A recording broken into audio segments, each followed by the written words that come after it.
5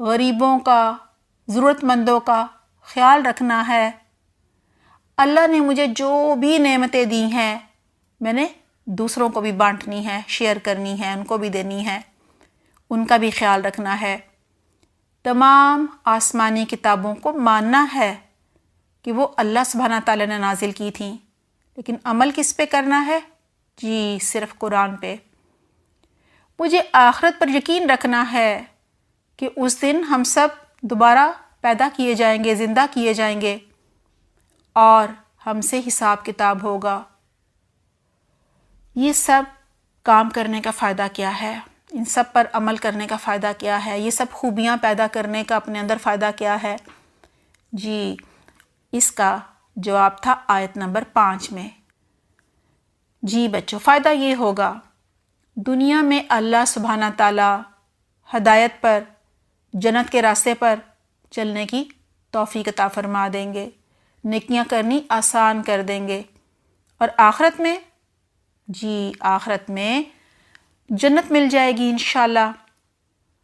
آیت نمبر 1 سے لے کر 5 تک میں ہم نے پہلے گروہ کے بارے میں جانا تھا جو کہ مسلمانوں کا، مؤمنین کا اور متقین کا گروہ تھا۔ آج ہم دوسرے گروہ پر بات کریں گے۔ یہ دوسرا گروہ کافروں کا ہے۔ اس دوسرے گروہ کا ذکر آیت نمبر 6 اور 7 میں ہے۔ آئیے پہلے آج کی آیت یعنی آیت نمبر 6 کا لفظی ترجمہ یاد کرتے ہیں۔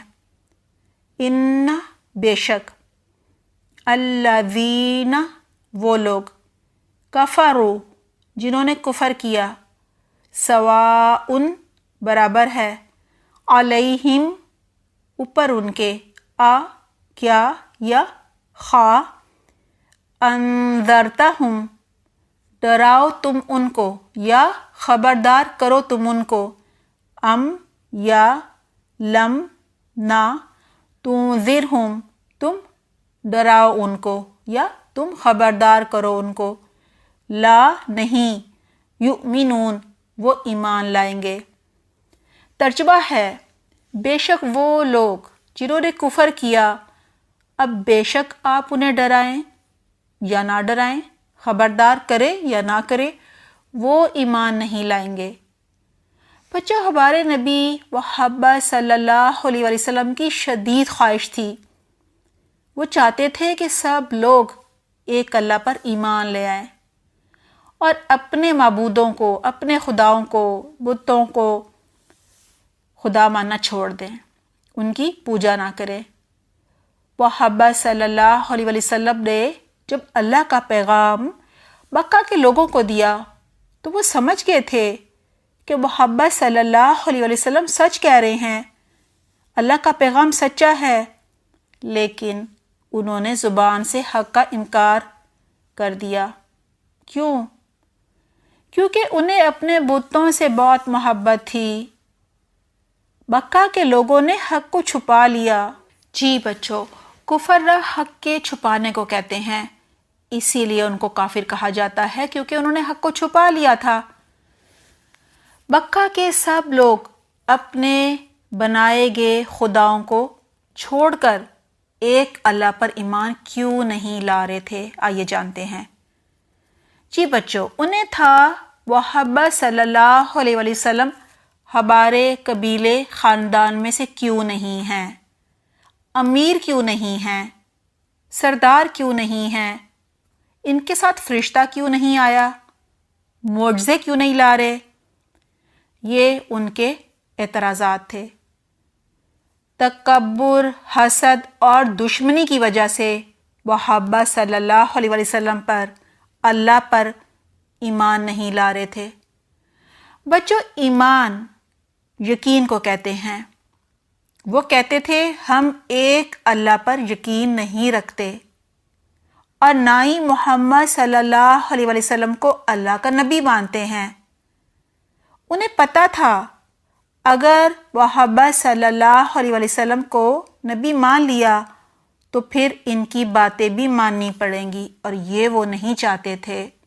جی بچوں، انہیں پتہ تھا اگر وہ ایمان لے آئے تو قرآن پڑھنا پڑے گا، نمازیں پڑھنی پڑیں گی، دین پر عمل کرنا پڑے گا، صدقہ و خیرات اور زکوٰۃ دینی پڑے گی، ہو سکتا ہے جنگیں بھی کرنی پڑیں، یعنی جہاد کرنا پڑے، ہجرت کا بھی حکم آ سکتا ہے۔ یہ سب کرنے کے لیے ان کو دنیا چھوڑنی پڑتی تھی، تجارت چھوڑنی پڑتی تھی، سرداری چھوڑنی پڑتی تھی، اور بچوں یہ سب قربانیاں دینا ان کو بالکل پسند نہیں تھا۔ کیوں؟ جی انہیں مال سے بہت محبت تھی، انہیں عہدے سے، سرداری سے بہت محبت تھی، اور بچوں اللہ کو ہر چیز کا علم ہوتا ہے، اس لیے اللہ سبحانہ تعالیٰ نے محمد صلی اللہ علیہ وسلم سے کہہ دیا تھا کہ ان الذین کفروا سواء علیہم اانذرتہم ام لم تنذرہم لا یؤمنون، کہ ان کافروں کو اے نبی محمد صلی اللہ علیہ وسلم آپ بے شک خبردار کریں، ڈرائیں، یعنی قیامت کے دن کے عذاب سے، یا نہ ڈرائیں، یہ کبھی بھی ایمان نہیں لائیں گے۔ ڈرانا نہ ڈرانا سب ان کے لیے برابر ہے۔ اللہ سبحانہ تعالیٰ نے محمد صلی اللہ علیہ وسلم کو یہ نہیں کہا کہ آپ ان کو آخرت کے عذاب سے نہ ڈرائیں، ان کافروں کو ایک اللہ پر ایمان لانے کا نہ کہیں۔ کیوں؟ جی کیونکہ اللہ سبحانہ تعالیٰ کا پیغام دینے کا بہت زیادہ اجر و ثواب ہوتا ہے، یہ بہت بڑا کام ہے۔ اور دوسرا، قیامت کے دن اللہ سبحانہ تعالیٰ ان کافروں سے سوال کریں گے کہ بتاؤ میرے رسول محمد صلی اللہ علیہ وسلم نے تمہیں میرا پیغام تو پہنچا دیا تھا، پھر بھی تم ایمان نہیں لائے، لہٰذا اب جہنم کی آگ میں جاؤ۔ اللہ سبحانہ تعالیٰ محمد صلی اللہ علیہ وسلم کو اس لیے بتا رہے تھے کہ یہ کافر کبھی بھی ایمان نہیں لائیں گے تاکہ آپ صلی اللہ علیہ وسلم کافروں کے ایمان نہ لانے پر دکھی نہ ہوں، پریشان نہ ہوں، اپنا دل تنگ نہ کریں۔ اللہ سبحانہ تعالیٰ ایمان لانے کی توفیق صرف اسے دیتے ہیں جسے ایمان لانے کی طلب ہوتی ہے، شوق ہوتا ہے، خواہش ہوتی ہے۔ اللہ سبحانہ تعالیٰ دلوں کے حال جانتے ہیں، اس لیے انہیں پتہ تھا یہ ایمان نہیں لائیں گے۔ دعا ہے اللہ سبحانہ تعالیٰ ہم سب کے دلوں میں ہدایت کے راستے پر چلنے کا شوق ڈال دیں، ہمیں قرآن و حدیث کو بہترین طریقے سے سیکھنے اور سکھانے والا بنا دیں۔ آئیے پہلے آج کی آیت نمبر 7 کا لفظی ترجمہ یاد کر لیتے ہیں۔ ختم، مہر لگا دی، اللہ، اللہ نے، اعلیٰ، اوپر، قلوبہم، ان کے دلوں پر، و اور، اعلیٰ، اوپر یا پر، سمعہم، ان کے کانوں، و اور، اعلیٰ، اوپر، ابصارہم، ان کی آنکھوں، غشاوۃ، پردہ ہے، و اور، لہم، ان کے لیے، عذاب، عذاب ہے، عظیم، بڑا۔ آئیے اب آیت نمبر 7 کی تفسیر کرتے ہیں۔ آیت نمبر 7 ہے، ختم اللہ علی قلوبہم وعلی سمعہم وعلی ابصارہم غشاوۃ ولہم عذاب عظیم۔ ترجمہ ہے، مہر لگا دی اللہ نے ان کے دلوں پر اور ان کے کانوں پر اور ان کی آنکھوں پر پردہ ہے اور ان کے لیے بڑا عذاب ہے۔ جی بچوں، آیت نمبر 7 میں کہا جا رہا ہے ختم اللہ علی قلوبہم، اللہ نے ان کافروں کے دلوں پر مہر لگا دی۔ اس کا مطلب ہے ان کافروں کے دلوں نے حق کو پہچان لیا تھا، یعنی انہیں پتہ چل گیا تھا کہ محمد صلی اللہ علیہ وسلم اللہ کے سچے نبی ہیں اور اللہ کے علاوہ کوئی اور خدا معبود نہیں ہے، اور قرآن اللہ کی آخری کتاب ہے جو محمد صلی اللہ علیہ وسلم پر نازل ہوئی۔ لیکن پھر بھی یہ ایمان نہیں لائے، کیونکہ اگر ایمان لے آتے تو ان کی سرداری چلی جاتی، ان کو تجارت چھوڑنی پڑتی، ان کو دین سیکھنا پڑتا، ان کو بہت ساری قربانیاں دینی پڑتی، کبھی جہاد کرنا پڑتا، کبھی ہجرت کرنی پڑتی، کبھی صدقہ خیرات دینا پڑتا، زکوٰۃ دینی پڑتی۔ اور بچوں، ان کو مال سے بہت محبت تھی اور تکبر بھی تھا کہ ہم سردار ہیں، کوئی اور ہم سے اوپر آ جائے اور ہمیں اس کی بات ماننی پڑے، یہ تو ہمیں گوارا ہی نہیں ہے۔ یہی وجہ تھی کہ ان کے دل ایمان لانا ہی نہیں چاہتے تھے، ان کے دلوں میں ایمان لانے کی کوئی خواہش نہیں تھی، بالکل انہیں شوق نہیں تھا، ان کے دلوں میں کوئی طلب نہیں تھی۔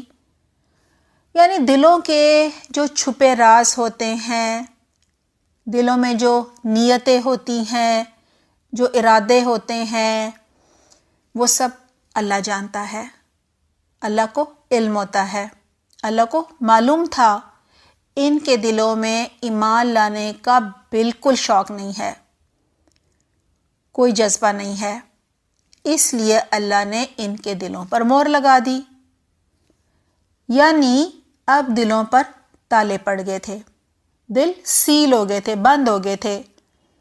اب کبھی بھی ایمان یعنی حق بات، اللہ کی بات، رسول کی بات، ایک اللہ کی محبت، کچھ بھی دل میں اب داخل نہیں ہو سکتا تھا۔ اب ان کے دل کبھی بھی ایمان نہیں لائیں گے، کیونکہ ان کے دلوں پر مہر لگ گئی، تالے پڑ گئے، دل بند ہو گئے۔ پھر کہا جا رہا ہے وَعَلَى سَمْعِهِمْ، اب ان کے کانوں پر بھی مہر لگ گئی ہے، یعنی کان بھی بند ہو گئے ہیں، ڈانٹ پڑ گیا ہے۔ کیوں؟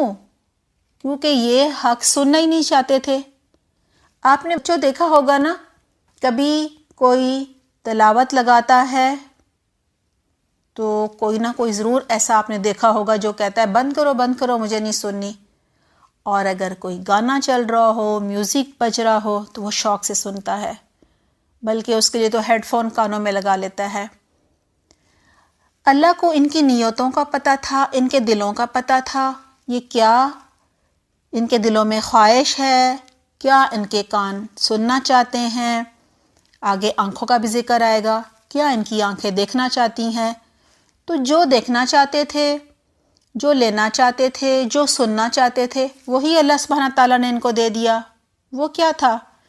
وہ ایمان تو نہیں تھا نا، وہ شرک تھا، وہ توحید تو نہیں تھی، بہت سارے معبود تھے اور دنیا کی رونقیں۔ لہٰذا اب اللہ نے ان کی نیت کے حساب سے ان سے حق سننے کی صلاحیت ہی چھین لی۔ پھر کہا جا رہا ہے وَعَلَىٰ أَبْصَارِهِمْ غِشَاوَةٌ، اور اب ان کی آنکھوں پر پردہ پڑ گیا ہے، کیونکہ یہ حق دیکھنا ہی نہیں چاہتے تھے، لہٰذا اب ان کی آنکھیں حق دیکھنے سے محروم کر دی گئی تھیں، حق دیکھنے کے لیے اندھی ہو گئی تھیں۔ اب آپ صلی اللہ علیہ وسلم کی، اللہ کے ایک ہونے کی، قرآن کے آخری کتاب ہونے کی جو سچائی تھی وہ انہیں نظر نہیں آتی تھی۔ اللہ سبحانہ تعالیٰ نے کافروں کے دلوں اور کانوں پر مہر کیوں لگا دی تھی اور ان کی آنکھوں پر پردہ کیوں ڈال دیا تھا؟ جی بچوں، اب جواب آ گیا نا؟ چلیں بتا دیتی ہوں۔ اس کا جواب یہ ہے کہ کافر حق دیکھنا ہی نہیں چاہتے تھے، حق سننا ہی نہیں چاہتے تھے، ان کے دلوں میں حق پانے کی خواہش ہی نہیں تھی، یعنی مومن بننے کا، متقی بننے کا کوئی شوق جذبہ نہیں تھا ان کے اندر۔ اللہ سبحانہ تعالیٰ سب کو دنیا کی سب نعمتیں ان کی کوشش کے مطابق دیتے ہیں، جو جتنی کوشش کرتا ہے اتنی ہی اس کو دنیا کی نعمتیں مل جاتی ہیں۔ لیکن بچوں، اللہ سبحانہ تعالیٰ بڑے ہی غیور ہیں، یعنی بہت ہی غیرت مند ہیں۔ جب تک کوئی ہدایت پانے کی خواہش نہیں رکھتا، اس کے دل میں طلب نہیں ہوتی، شوق نہیں ہوتا، اللہ سبحانہ تعالیٰ اسے زبردستی ہدایت کبھی نہیں دیتے، بلکہ جب وہ بار بار حق کا انکار کرتا ہے، تو پھر کیا ہوا؟ ایمان لانے کی، حق سننے کی، حق دیکھنے کی توفیق ہی چھین لی گئی ان سے۔